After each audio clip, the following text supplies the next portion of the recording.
Naalala niyo pa ba siya? Siya ang sinasabi nilang the greatest what if of Philippine music. From international guestings to Celine Dion concert na yon pang fiesta nila. Tsaka naalala mo yung famous Pyramid song na yon halos wala na tayong alam na kanta niya.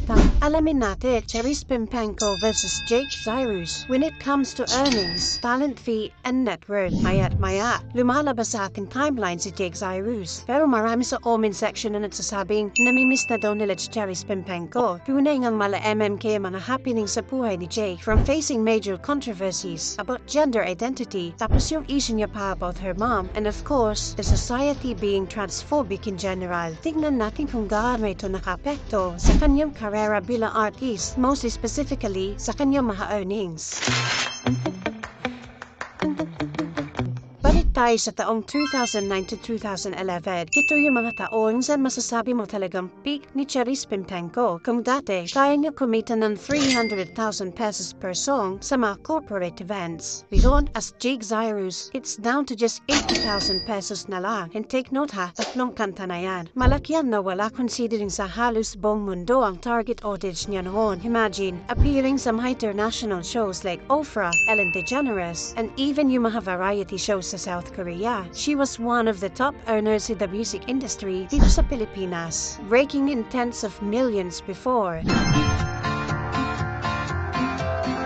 Let's throw back to her iconic Korean show Guesty, kung saan napabilib talaga ang lahat. And then of course, nandiyan yung unforgettable moment where Oprah herself called her the most talented girl in the world. She even got the chance to perform with Celine Dion, a moment that will forever be in the history of Filipino talents. Breaking through the international scene, got the present, and na kaya mangyari kay Jay, things have drastically changed. Bumaba ng demand for his performances. Ngayon, bumakanta na lamang siya sa mga fiesta, mga birthday party, at mga private events. It's a significant shift from the grand stages he used to perform on.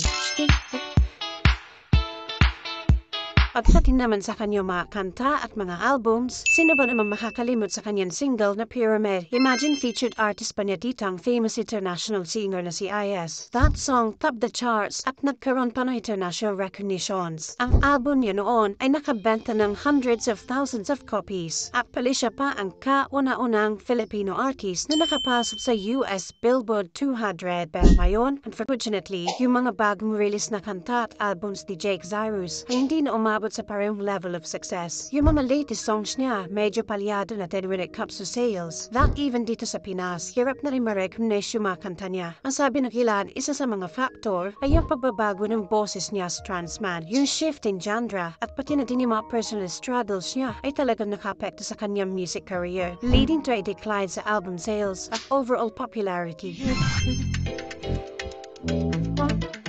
Ngayon, pag-usapan natin ang pagbabago sa net worth ni Jake Cyrus. Noong 2011, nasa estimate na 320 million pesos ang net worth ni Charis. Kung i-adjust natin yan sa inflation na yung 2024, noong maabot sa average sa 3.9% inflation rate per year, maaaring umabot ito ng 526 million pesos ang net worth ni Charis noong 2011. At sa present, ang kasalukuyang estimated net worth ni Jake Cyrus ngayon ay 60 million pesos na lamang. Ang laki na pinagbago, pero kung tutusin, million pa rin yun. Kaya masasabi kong secured pa rin si Jake Cyrus ngayon.